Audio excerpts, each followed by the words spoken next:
सुनीताताई आज सकाळपासूनच गप्प होत्या. त्या काहीतरी विचार करत बसल्या होत्या. त्यांचे कोणत्याही कामामध्ये लक्ष लागत नव्हते. त्यांना असे उदास बसलेले पाहून त्यांचे वडील म्हणाले, "काय झाले सुनीता? काही प्रॉब्लेम आहे का?" तेव्हा सुनीताताईंनी एक दीर्घ श्वास घेतला आणि म्हणाल्या, स्वतःच्या डोळ्यात देखत आपल्या मुलाचा संसार उद्ध्वस्त होताना पाहून एक आई कशी खुश राहू शकेल? किती समजावण्याचा प्रयत्न केला होता मी त्या दोघांना. लहान सहान गोष्टींवरून कोणत्याही नवरा बायकोमध्ये वाद होतच असतात. तेव्हा दोघांपैकी एकाने तरी पडती बाजू घेऊन भांडण मिटवले पाहिजे. पण आजकालची मुले कुठे ऐकतात? उद्या कोर्टाची सुनावणी आहे आणि त्यानंतर दोघेही कायमचे वेगळे होतील. सुनीताताईंचे बोलणे ऐकून त्यांचे वडील म्हणाले, "सुनीता, 17 वर्षांपूर्वी मी आणि तुझी आई सुद्धा अगदी असेच मानसिक अवस्थेतून जात होतो. तेव्हा तू तुझ्या नवऱ्याला घटस्फोट देण्याचा निर्णय घेतला होतास. तेव्हा आम्ही सुद्धा तुला खूप समजावण्याचा प्रयत्न केला होता. मग मला सांग, जर त्यावेळी तू आमचे ऐकले नाहीस तर मग आता तू तुझ्या मुलाकडून अशी अपेक्षा कशी करू शकतेस?" वडिलांचे बोलणे ऐकून सुनीताताईंच्या डोळ्यात पाणी आले. त्यांचे बाबा म्हणाले, "सुनीता, मला असे वाटते की अशा वेळी तू महेश सोबत असले पाहिजेस." सुनीताताई म्हणाल्या, "तुम्ही बरोबर बोलत आहात बाबा. मी उद्या सकाळीच नाशिकला जायला निघते." जेव्हा सुनीताताईंचा आपल्या नवऱ्यासोबत म्हणजे विकासरावांसोबत घटस्फोट झाला होता, तेव्हा त्यांचा मुलगा महेश 10 वर्षांचा होता. आई वडील वेगळे होत आहेत त्यामुळे तो आतल्या आत डिस्टर्ब राहू लागला आणि ह्याच कारणामुळे तो आपल्या आईवर नाराज असायचा. घटस्फोट झाल्यानंतर सुनीताताई मुलाला घेऊन माहेरी राहत होत्या. ग्रॅज्युएट झाल्यानंतर महेशला नोकरी मिळाली आणि तो नाशिकमध्येच सेटल झाला. सुनीताताई आणि विलासरावांना वेगळे होऊन 17 वर्ष झाले होते आणि 17 वर्षानंतर आज त्यांचा मुलगा महेशचा संसारसुद्धा उद्ध्वस्त होण्याच्या मार्गावर होता. दुसऱ्या दिवशी सुनीताताई नाशिकला महेशच्या घरी पोहोचल्या. तेव्हा महेशने दरवाजा उघडला आणि तेव्हा त्यांच्या वकिलाचा फोन आला. वकील म्हणाले, "अभिनंदन महेश, आज तुम्हाला नक्की घटस्फोट मिळेल आणि त्यानंतर तुम्ही आणि रेश्मा मॅडम कायमचे स्वतंत्र व्हाल." हे ऐकून महेशच्या काळजात धस्स झाले. सुनीताताईंनी त्याच्या खांद्यावर हात ठेवला तेव्हा मात्र तो आपले दुःख लपवू शकला नाही आणि आपल्या आईला मिठी मारून जोरजोरात रडायला लागला. इतके दिवस मनामध्ये साठलेले दुःख आज त्याला हलके करायचे होते. तो म्हणाला, "आई, घर सोडून जाताना ती म्हणाली होती की महेश, आपण दोघे एका नदीच्या 2 किनाऱ्यांप्रमाणे आहोत, जे इच्छा असूनही एकत्र येऊ शकणार नाही." तिचे बोलणे बरोबर होते. आई, मी आयुष्याकडे खूप गांभीर्याने बघतो. कदाचित त्यामुळेच आज मी एकटा पडलो आहे. जर मी तिला त्या दिवशी थांबवले असते, जर त्या दिवशी मी तिला सोडून ऑफिसला गेलो नसतो, काहीही करून तिला मनवले असते, तर आज मला हा दिवस पाहावा लागला नसता. सुनीताताई महेशला होणारा त्रास समजू शकत होत्या. त्यांना ठाऊक होते की ह्या घटनेमुळे तो आतून तुटलेला आहे. त्यामुळे त्या महेशला समजावत म्हणाल्या, "बाळा, अजूनही वेळ गेलेली नाही. मला वाटते तू तुझ्या नात्याला एक संधी देण्याचा प्रयत्न करावा. हे सर्व मी स्वतः सहन केले आहे आणि मला आयुष्यात एवढा मोठा निर्णय घेतल्याचा पश्चाताप आजही होतोय. त्यामुळे अशी वेळ तुझ्यावर येऊ देऊ नकोस." महेश म्हणाला, "नाही आई, आता सर्व काही संपले आहे. आता याचा विचार करून काहीही फायदा नाही. आज कोर्टाची मंजुरी मिळाल्यानंतर आम्ही कायदेशीररित्या वेगळे होऊ." असे बोलून काही वेळाने महेश तयार होऊन कोर्टात गेला. तिथे गेल्यानंतर न्यायालयाच्या कामकाजापूर्वी त्याने रेश्मासोबत बोलण्याचा प्रयत्न केला, पण तिची आई त्या दोघांमध्ये भिंत बनून उभी होती. काही वेळाने त्यांचा घटस्फोट मंजूर झाला आणि महेश निराश होऊन त्याच्या घरी परतला. सुनीताताईंनी महेशकडे प्रश्नार्थक नजरेने पाहिले तेव्हा आपले दुःख मनात लपवून तो फक्त एवढेच बोलू शकला की, "आई, काही वेळात रेश्मा तिचे उरलेले सामान घेऊन जाण्यासाठी इथे येईल." असे बोलून महेश त्याच्या खोलीत निघून गेला. खोलीत गेल्यावर त्याने कपाट उघडले तर त्या कपाटात रेश्माच्या काही साड्या, ड्रेस आणि दागिने होते, ज्यांना रेश्मा घर सोडून गेल्यावर महेशने तिची आठवण म्हणून सांभाळून ठेवले होते. तिच्या ह्या सर्व वस्तू पाहून महेशचे डोळे भरून आले आणि तो स्वतःलाच म्हणाला, का मी स्वतःला एवढे अनुशासित केले की त्यामुळे रेश्माचा जीव गुदमरायला लागला? का मी स्वतःला तिच्या कलाने घेऊ शकलो नाही? जर तिच्यासाठी मी स्वतःमध्ये थोडासा बदल केला असता तर आज मी आणि रेश्मा एकत्र असतो. इकडे महेशच्या घराकडे जाताना रेश्माच्या डोक्यात सुद्धा विचारांचे वादळ उठले होते. ती विचार करायला लागली की आयुष्य असेच असते का?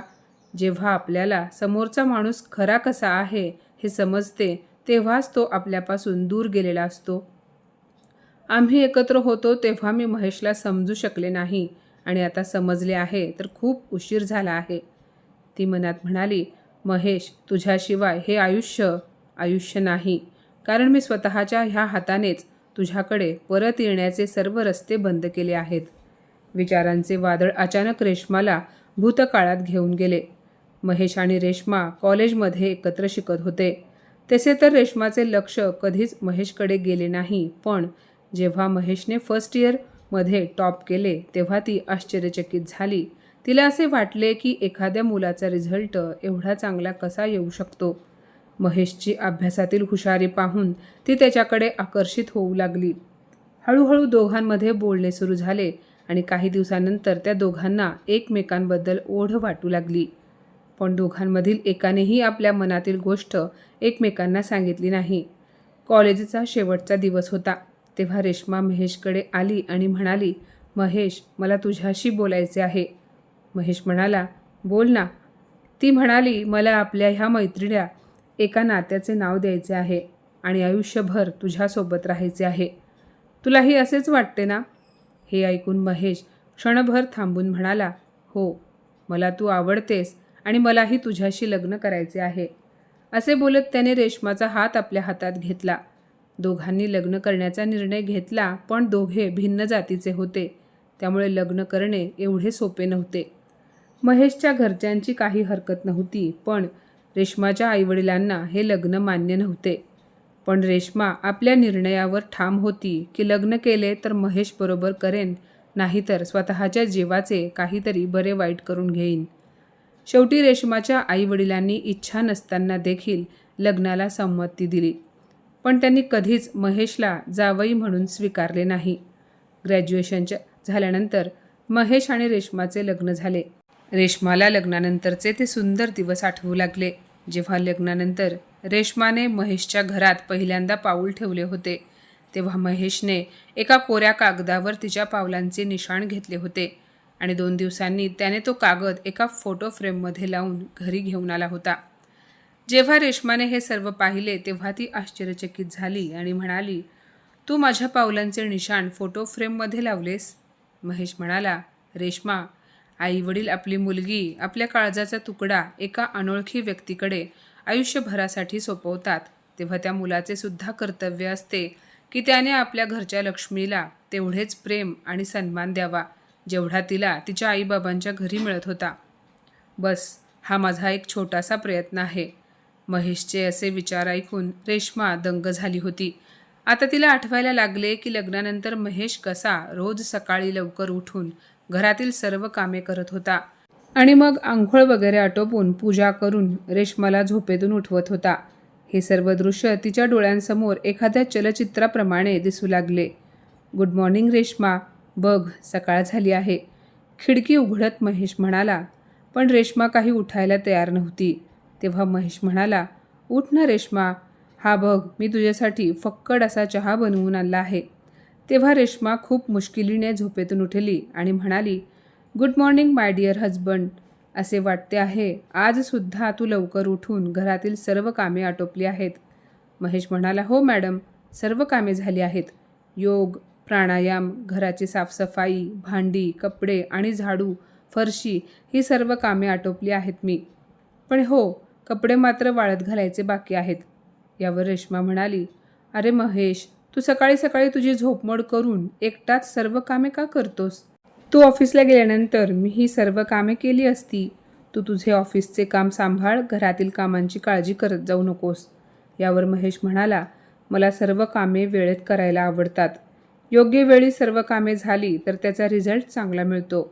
आता प्रकृतीचेच बघ ना, ती आपली सर्व कामे वेळेत करते. रेश्मा भुवया उंचावून म्हणाली, प्रकृती? ही प्रकृती कोण आहे?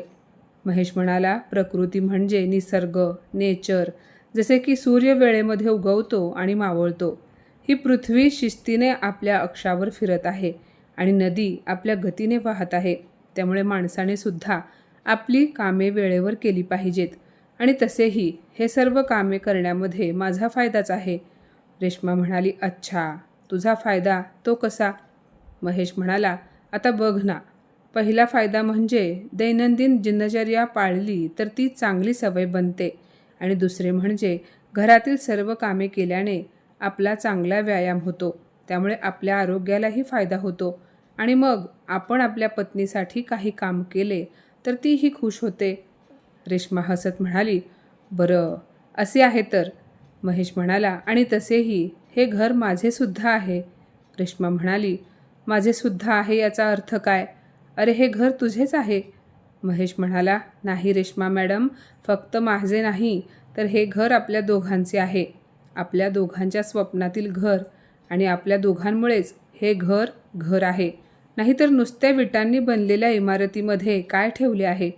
आणि बायको, जर हे घर आपल्या दोघांचे आहे तर या घरातील कामे तू एकटीनेच का करावी? आणि असे कुठे लिहून ठेवले आहे का की घरातील सर्व कामे बायकोनेच केली पाहिजेत, नवऱ्याने नाही? आणि रेश्मा, काम तर काम असते. ज्याच्याकडे वेळ आहे तो करूच शकतो ना. असे म्हणण्यापेक्षा केलीच पाहिजेत. बरं, ते जाऊ देत. मला सांग, चहा कसा झाला होता? तुझ्यासारखा गोड, असे बोलून ती हसली. महेश म्हणाला, तुझ्या ह्या हसण्यावरच तर मी फिदा झालो होतो, असे म्हणत त्याने तिला मिठीत घेतले.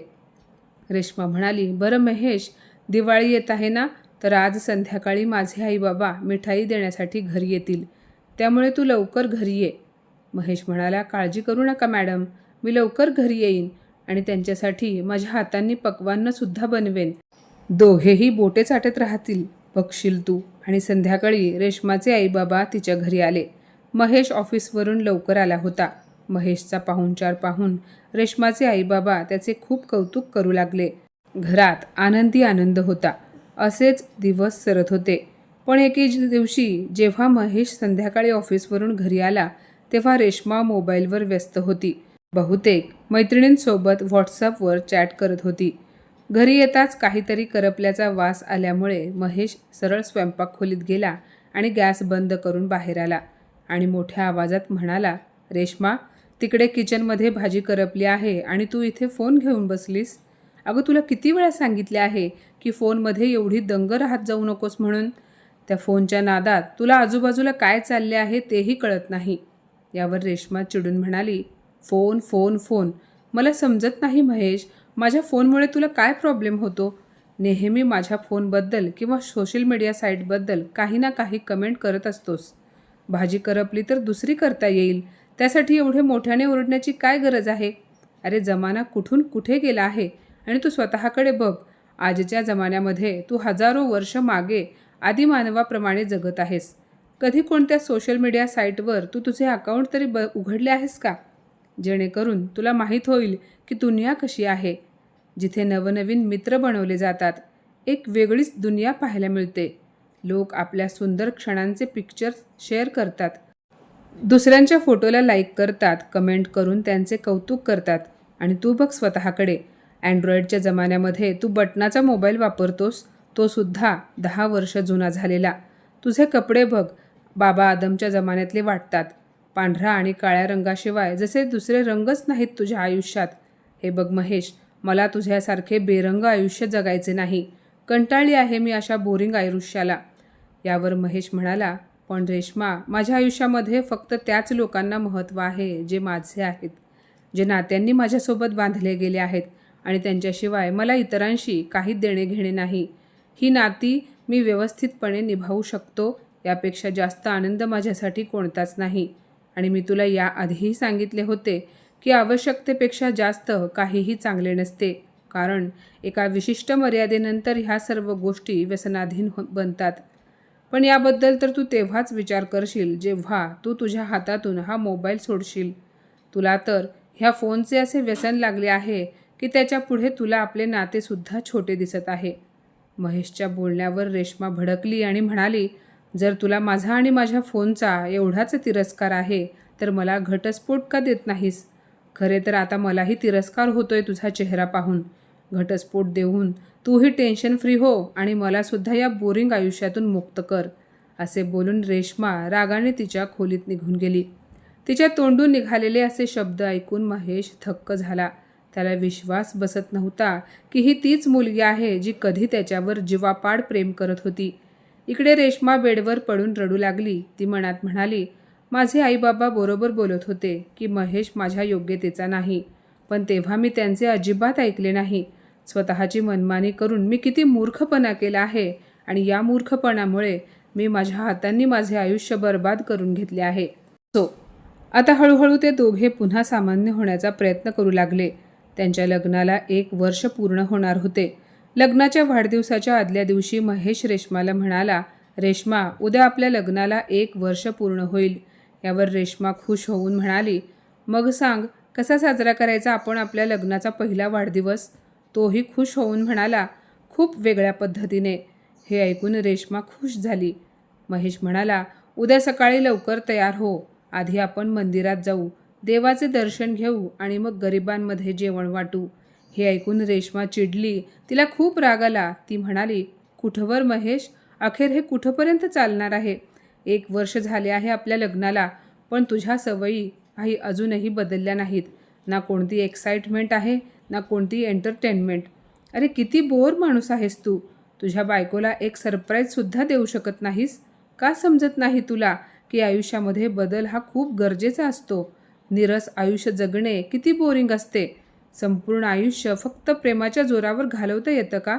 अरे एक तर आयुष्य असते, काही स्वप्न असतात माणसांची, काही इच्छा असतात. अरे इतर माणसांकडे बघ, किती मॉडर्न विचारांचे आहेत, ॲडव्हान्स्ड आहेत आणि तसेच आयुष्य जगण्यात मजा आहे. आणि मला तसेच आयुष्य जगायला आवडते. Late night party, dinner, birthday किंवा ॲनिव्हर्सरी पार्टी किंवा आउटिंग हे सर्व तर तुझ्या आयुष्यातून खूप दूर आहे. तुला ठाऊक आहे का महेश, माझी मैत्रीण सीमा, तिचे लग्नसुद्धा त्याच दिवशी झाले होते ज्या दिवशी आपले लग्न झाले होते. पण ह्या 1 वर्षामध्ये ती 2दा तिच्या नवऱ्यासोबत फॉरेन टूरला जाऊन आली आहे आणि इंडियामध्ये तर अनेक ठिकाणी फिरली आहे. नेहमी candle light dinner, birthday surprise आणि कित्येक प्रसंगी ते दोघे नवरा बायको सुंदर फोटोज काढतात आणि सोशल मीडियावर पोस्ट करतात. एकमेकांसोबत किती आनंदी दिसतात ते नवरा बायको. आणि माझी दुसरी मैत्रीण नैना, 2 दिवसांपूर्वीच तिचा वाढदिवस होता, तर तिच्या नवऱ्याने तिला एक शानदार सरप्राईज दिले. किती आनंद होता तिच्या चेहऱ्यावर, किती खुश होती ती. फक्त माझेच नशीब फुटके आहे. पण हे ऐकणारे कोण आहे म्हणा? तू तर तेच हजारो वर्षांपूर्वीचे आयुष्य जगत आहेस, कासवाच्या गतीप्रमाणे. प्रत्येक गोष्टीत तुझी स्वतःची जगावेगळी फिलॉसॉफी असते. जमिनीवर बसून शुद्ध शाकाहारी जेवण करायचे. सोशल मीडिया तर तुला नकली दुनिया वाटते. फक्त संस्कार, संस्कृती, परंपरा, आस्था हे सर्व काही आहे तुझ्यासाठी. आणि वरून कुठून कुठून मराठी शब्द शोधून काढतोस जे ऐकल्यावर समोरच्या माणसाच्या डोक्यावरून जातात. जग कुठून कुठे पोहोचले आहे आणि आपण तिथेच हजारो वर्ष मागे आहोत. खास प्रसंगी सरप्राईज देणे तर दूर, पण तुला तर देवदर्शन, प्रसाद आणि गरिबांना जेवण वाटण्यातच धन्यता वाटते. रेश्माच्या तोंडून हे सर्व ऐकून महेश फक्त थक्क होऊन तिच्याकडे पाहत होता. त्याला ठाऊक होते की आता तो तिला काही बोलला तर त्या दोघांमधील वाद वाढू शकतील. दुसऱ्या दिवशी तो रेश्माकडे गेला आणि तिला प्रेमाने समजावत म्हणाला, रेश्मा, काल मी तुला बरेच बोललो, पण ह्यात तुझे मन दुखवण्याचा माझा हेतू नव्हता. मी पाहिले आहे की तू दिवसरात्र फोनमध्ये व्यस्त असतेस, सोशल मीडियाला गरजेपेक्षा जास्त महत्त्व देतेस. त्यामुळे तुझे घरातील कामांकडे दुर्लक्ष होत आहे. म्हणून मला राहावले नाही आणि माझ्या तोंडून जास्त बोलले गेले. पण त्यासाठी मी तुझी माफी मागतो. पण यापुढे असे काहीही होणार नाही यासाठी मी तुला एक विनंती करतो. वेळीच या नकली दुनियेतून बाहेर ये. हे बघ रेश्मा, सोशल मीडियावर मित्रांसोबत आपली पोस्ट शेअर करून आणि त्यांच्याकडून लाईक्स मिळवून तुला नक्कीच आनंद होत असेल. पण जेव्हा तुला आयुष्यामध्ये एखाद्या मित्राची गरज पडेल ना, तेव्हा मी खात्रीने सांगू शकतो की ह्यामधील एकही मित्रमैत्रीण तुझ्यासाठी मदतीला धावून येणार नाहीत. तेव्हा तुझ्यासोबत उभे राहतील तर फक्त तुझी आपली माणसे, ज्यांच्यासोबत तुझे नाते जोडले गेले आहे, जे खरंच तुझी काळजी करतात. त्यामुळे वेळ आहे तोपर्यंत स्वतःला सांभाळ. तुझ्या खऱ्या आयुष्याबद्दल विचार कर, आपल्या नात्याचा विचार कर. आणि हो, आणखी एक बोलेन रेश्मा, दुरून पाहिल्यावर आपल्याला इतर लोकांची लाईफ खूप परफेक्ट वाटते. आपल्याला असे वाटते की सोशल मीडियावर फोटो शेअर करणारी माणसे किती आनंदी आयुष्य जगतात आणि किती हसत खेळत दिसतात. पण रेश्मा, हा विचार करायला हवा की कोणताही माणूस आपल्या कुटुंबातील माणसांसोबत भांडण करतानाचे फोटो काढून सोशल मीडियावर पोस्ट करत नाही. जेव्हा ते दुःखी असतात त्या क्षणांचे फोटो काढून ते सोशल मीडियावर आपल्या मित्रांसोबत शेअर करू शकत नाहीत. त्यामुळे ही गोष्ट डोक्यातून काढून टाकली पाहिजे की सोशल मीडियावर जे लोक आपले आनंदी आयुष्य जगण्याचे फोटो पोस्ट करतात त्यांच्या आयुष्यात फक्त आनंद असतो आणि आपणच निराश आयुष्य जगत आहोत. भांडणे कोणाच्या घरी होत नाहीत ग रेश्मा.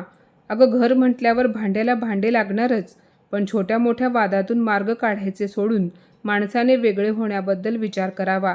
घटस्फोटासारख्या ऑप्शनची निवड करावी हे तर चुकीचे आहे ना. बरं ठीक आहे, जे झाले ते झाले, ते पुन्हा होणार नाही. जर आपण ठरवले तर पुन्हा आपल्या आयुष्यामध्ये आनंद येईल. रेश्मा, हे आयुष्य एका पुस्तकाप्रमाणे आहे. काल जे काही आपल्या आयुष्यामध्ये झाले ते फक्त त्या पुस्तकातील एक पान होते आणि त्या पुस्तकाचे एक पान फाटले किंवा खराब झाले म्हणून आपण पूर्ण पुस्तक फेकून तर देत नाही ना. असाच विचार आपण आपल्या नात्यांसाठी केला पाहिजे. बरं, आता मी ऑफिसला जातोय, मला उशीर होतो आहे. आणि हो, संध्याकाळी ऑफिसवरून आल्यावर मला पूर्वीसारखी हसऱ्या चेहऱ्याची रेश्मा दिसली पाहिजे. असे बोलून महेश ऑफिसला निघून गेला. पण जेव्हा तो संध्याकाळी ऑफिसवरून घरी आला तेव्हा हे पाहून आश्चर्यचकित झाला की रेश्मा तिची बॅग पॅक करत होती. तिला पाहून महेश म्हणाला, रेश्मा, कुठे जाण्याची तयारी करत आहेस?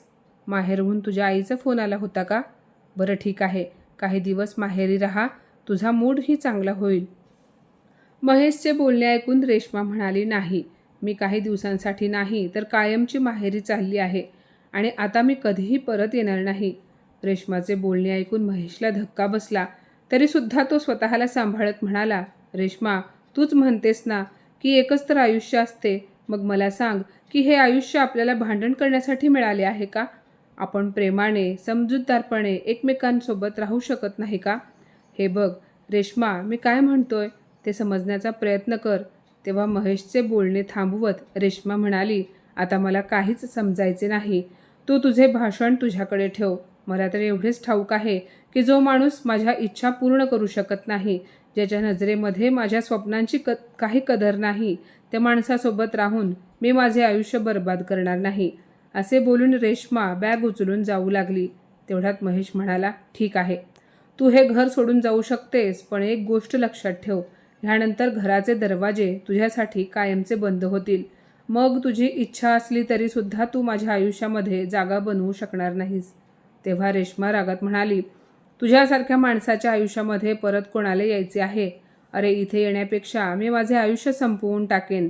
असे बोलून रेश्मा महेशचे घर सोडून कायमची निघून गेली. आणि शेवटी हे प्रकरण घटस्फोटापर्यंत पोहोचले. जेव्हा महेशच्या घराबाहेर पोहोचल्यावर ड्रायव्हरने टॅक्सीला ब्रेक लावला तेव्हा भूतकाळात हरवलेली रेश्मा वर्तमानात परत आली. दरवाजात पोहोचल्यावर रेश्माने डोअरबेल वाजवली तेव्हा तिची नजर घराच्या नेम प्लेटवर पडली. त्यावर लिहिले होते, रेश्मा आणि महेशचे सुंदर घर. ते पाहून तिचे डोळे भरून आले. बेल वाजवल्यावर सुनीताताईंनी दरवाजा उघडला तेव्हा रेश्माने त्यांना वाकून नमस्कार केला आणि नेहमीप्रमाणे सुनीताताईंनी तिला अखंड सौभाग्यवती भव असा आशीर्वाद दिला. तेव्हा रेश्मा चकित होऊन सासूकडे पाहू लागली. त्यावेळेस रेश्माचा मोबाईल वाजला. तिच्या आईचा फोन होता. ती म्हणाली, हो आई, मी पोहोचली आहे. पलीकडून तिची आई म्हणाली, जास्त वेळ तिथे थांबायची गरज नाही, तुझे सामान घे आणि पटकन निघ तिथून. ती म्हणाली, ठीक आहे आई. असे बोलून तिने फोन ठेवला. ती आत आली तेव्हा तिच्या डोळ्यांसमोर एक एक आठवणी यायला लागल्या. तिच्या हातांनी ते सजवलेले घर अजूनही जसेच्या तसे होते. समोरच्या भिंतीवर वधूवेशातील रेश्माचा सुंदर फोटो लावला होता, जो आज तिला विचारत होता की काय रेश्मा, झाली का तुझ्या सर्व इच्छा पूर्ण, ज्यासाठी तू महेशला सोडले होतेस? त्यानंतर तिची नजर त्या पावलांवर पडली ज्याला महेशने खूप प्रेमाने फोटो फ्रेममध्ये बनवून भिंतीवर लावले होते. त्यानंतर तिला तिचा आणि महेशचा फोटो दिसला. त्या फोटोत ते दोघे एकमेकांचा हात हातात घालून खूप आनंदी दिसत होते. अचानक तिला असे वाटले की जणू काही घरातील एक एक वस्तू ओरडून तिला एक प्रश्न विचारत आहेत. का उद्ध्वस्त केला तू तुझ्या सोन्याचा संसार? तिच्या डोळ्यातून अश्रू वाहू लागले. अश्रू पुसत ती खोलीमध्ये गेली. तिने पाहिले तर समोर महेश उभा होता.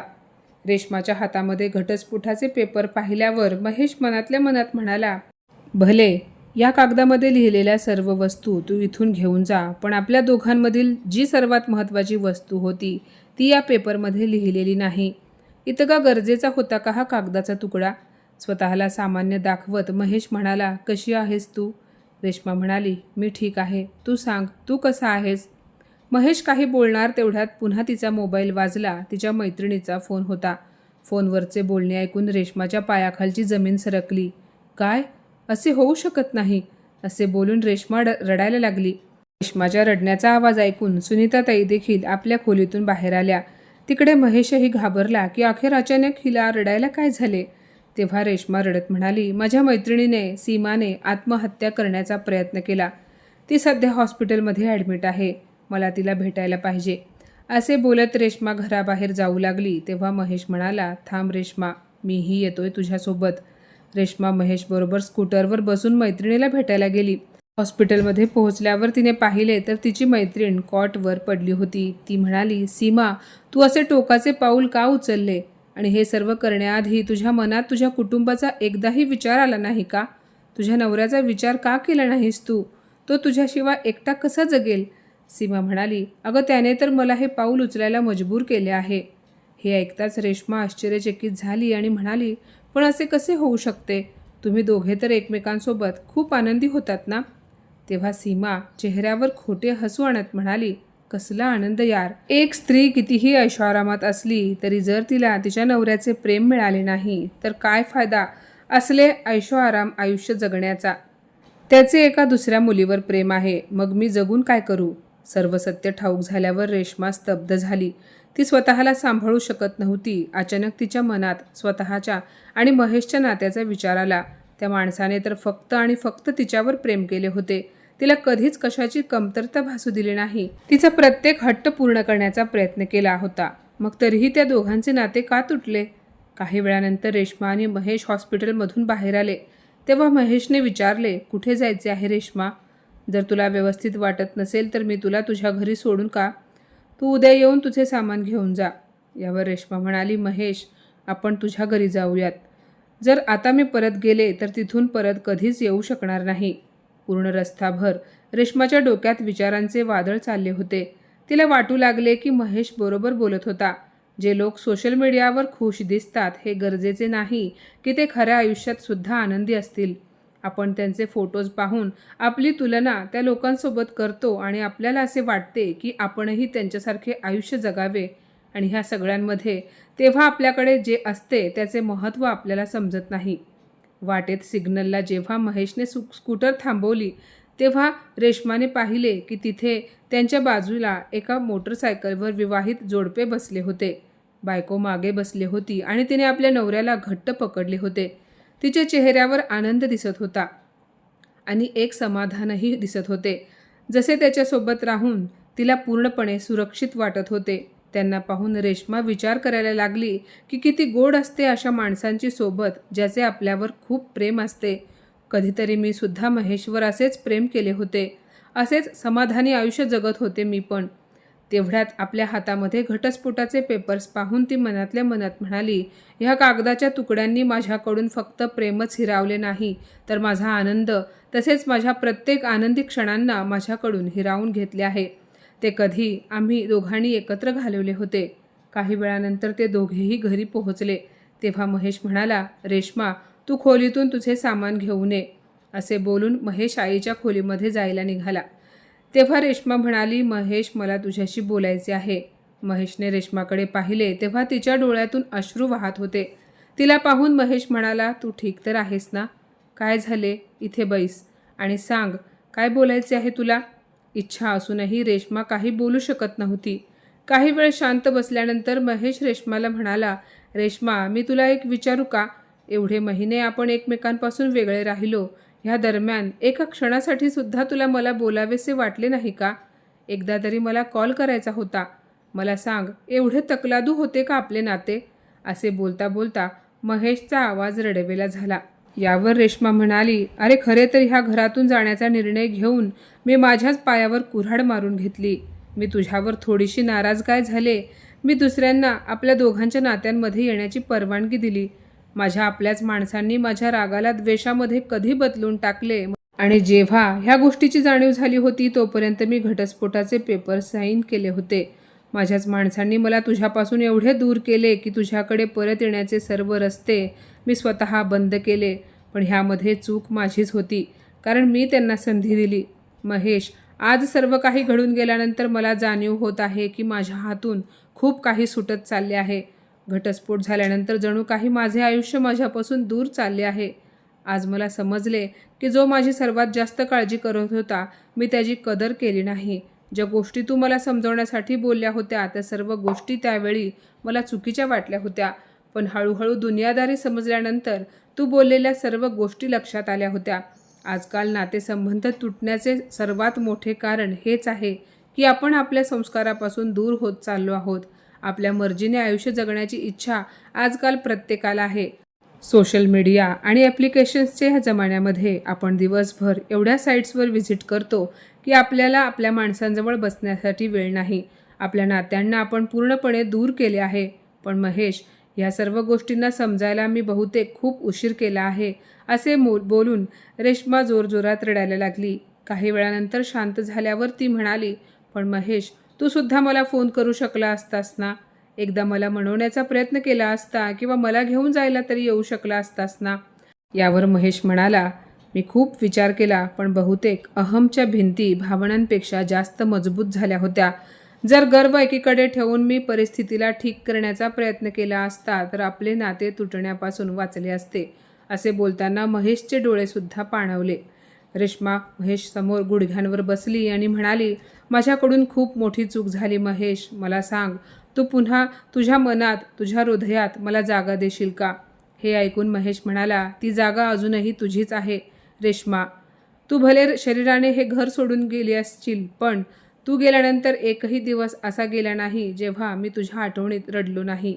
परत ये रेश्मा, मला तुझी गरज आहे. महेशचे बोलणे ऐकून रेश्माच्या तोंडून शब्द फुटत नव्हते. तिने एका झटक्यात घटस्फोटाचे पेपर्स फाडून टाकले. तेवढ्यात रेश्माचा फोन वाजला. तिच्या आईचा फोन होता. हॅलो रेश्मा, तू अजून घरी का आली नाहीस? कुठे आहेस तू? ती म्हणाली, आई, मी तर कधीच घरी पोहोचले आहे, पण तुझ्या घरी नाही तर माझ्या आणि महेशच्या घरी, आणि आजपासून हेच माझे घर आहे. असे बोलून रेश्माने फोन कट केला. महेशने तिला घट्ट मिठी मारली. भावनांचे सर्व बांध तुटले आणि दोघांच्या डोळ्यातून अश्रू व्हायला लागले. काही वेळानंतर महेश आणि रेश्माला ठाऊक झाले की सुनीताताई घरी नाहीत. त्यांनी सर्वत्र पाहिले, पण आई कुठेच दिसली नाही. महेशने आईला अनेकदा फोन लावला, पण फोनसुद्धा लागत नव्हता. साधारण 1 तासानंतर त्याला सुनीताताईंचा फोन आला. तो म्हणाला, आई कुठे आहेस? आम्हाला न सांगता कुठे गेलीस? असे कोणी करते का? तेव्हा आई म्हणाली, महेश बाळा, मुले आईवडिलांकडून खूप काही शिकतात, पण आज मला माझ्या मुलाकडून शिकायला मिळाले. मी तुझ्या बाबांच्या घरी आहे. आजपासून मी आणि तुझे बाबा एकत्र राहणार आहोत. मित्रांनो, प्रत्येक नवरा बायकोमध्ये छोट्या मोठ्या कारणांवरून वाद होतात. प्रेम आणि भांडण ह्या एकाच नाण्याच्या 2 बाजू आहेत. त्यामुळे छोट्या छोट्या गोष्टींवरून कधीही टोकाचा निर्णय घेऊ नये की ज्यामुळे आयुष्यभर पश्चाताप होत राहील. तर माझ्या मित्रमैत्रिणींनो, आजची ही कथा तुम्हाला कशी वाटली कमेंटमध्ये नक्की सांगा. आणि अशाच नवनवीन कथा ऐकण्यासाठी प्रज्ञा मराठी स्टोरीजला नक्की सबस्क्राईब करा. धन्यवाद.